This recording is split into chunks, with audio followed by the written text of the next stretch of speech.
이번에는 아브라함에게 발생한 번제 명령을 통해서 아브라함의 고통과 하나님의 고통이란 내용에 대해서 알아보겠습니다.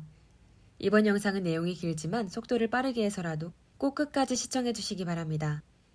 아브라함은 아들을 죽여서 번제로 드리라는 하나님의 명령을 받았습니다. 그런데 이삭 번제 사건은 예수님의 십자가 사건을 완전히 복사한 것입니다. 아브라함은 그의 아들 이삭을 번제로 드려야 하지만 하나님은 그의 외아들 예수 그리스도를 제물로 죽게 할 것이기 때문입니다. 이제 이 두 사건이 어떻게 닮아 있고 하나님께서 왜 이런 일을 하시는지 두 사건을 비교하면서 성경을 읽어보겠습니다. 이삭은 잘 자라서 건장한 청년이 되었습니다. 그런데 하나님께서 아브라함을 시험하시려고 그에게 너의 아들 내 사랑하는 독자 이삭을 모리아 산으로 데리고 가서 번제로 드리라 하십니다. 하나님의 이 명령은 참으로 이해하기도 어렵고 순종하기도 어려운 것입니다. 인간은 하나님의 자녀의 신분으로 만들어졌고 이 세상의 피조물 중 하나님께 가장 소중한 존재입니다. 이런 인간을 제물로 바친다는 것은 하나님의 창조 원리에 어긋나는 것입니다. 하나님께서는 한 번도 이런 요구를 한 적도 없으며 이를 행하는 특정 이방 종교의 풍습을 극도로 싫어하시던 분입니다.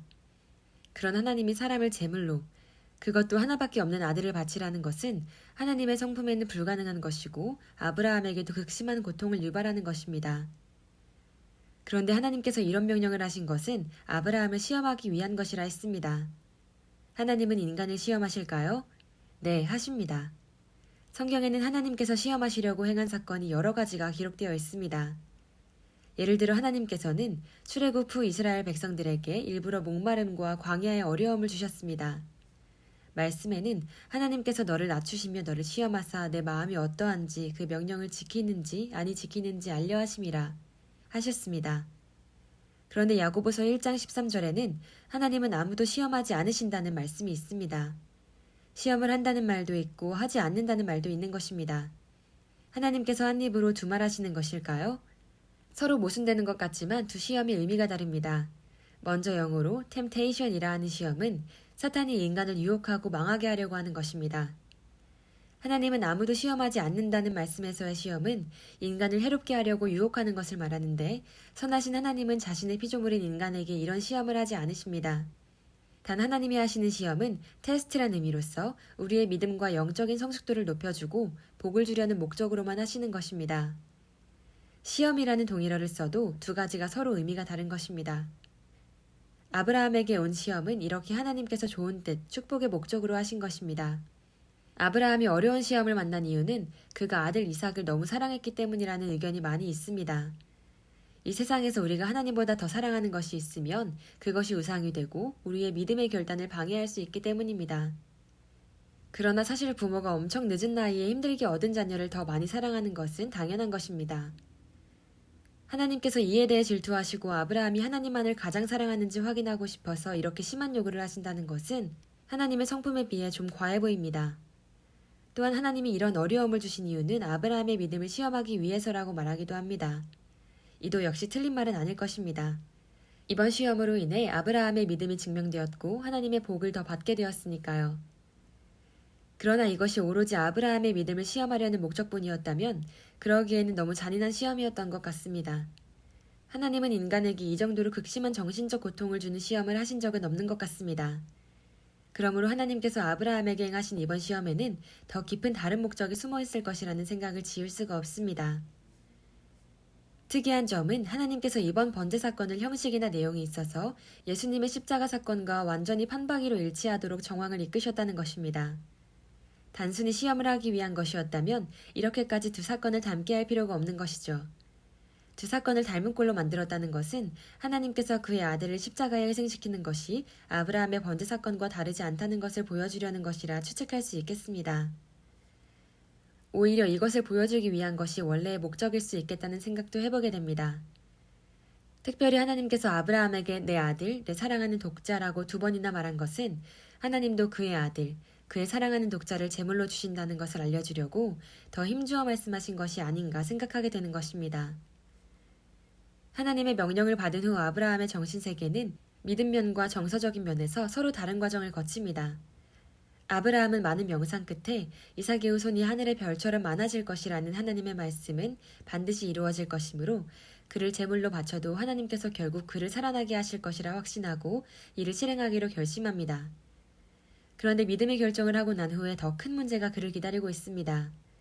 이제 아들을 단번에 잘 죽여서 목을 자르고 배와 가슴을 가르고 내장을 꺼내고 팔다리를 잘라서 벌려놓고 불로 완전히 태워야 하는 충격적인 시나리오가 눈앞을 캄캄하게 하는 것입니다. 이로 인한 정신적 충격은 너무나 심각해서 감히 누구도 상상조차 해볼 수 없을 정도일 것입니다. 만약 아브라함이 실제로 이 일을 실행하게 되었다면 그는 상당한 기간 동안 극심한 외상 후 스트레스 장애에 시달릴 수도 있는 것이었습니다. 특히 하나님의 명령을 실행하기까지 3일이나 걸린 것도 문제입니다. 그는 아들을 데리고 가는 동안 지속적으로 아들을 죽이고 조각내는 상상이 떠올라서 이를 떨쳐버리느라 눈을 질끔 감고 고개를 흔들며 미리부터 많은 고통을 경험하고 있는 것입니다. 인간과 하나님은 닮은 존재입니다. 이는 인간이 하나님의 성품을 닮게 만들어졌다는 말도 되고 거꾸로 하나님도 인간처럼 인격적이란 말도 되는 것입니다. 하나밖에 없는 아들을 사랑하는 것은 인간의 가장 기본 정서입니다. 비슷하게 하나님께서도 그의 독생자 그리스도를 사랑하실 것입니다.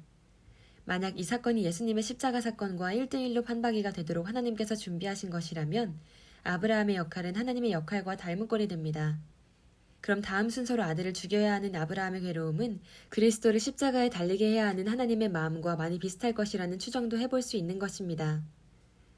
인간이 외아들을 사랑하기 때문에 그를 죽이고 제물로 바치기 어렵듯이 하나님도 그의 독생자 그리스도를 제물로 희생시키는 것은 인간들만큼 괴로운 일이라고 추측해 볼 수 있는 것입니다. 하나님의 마음이 아플 수 있을까요?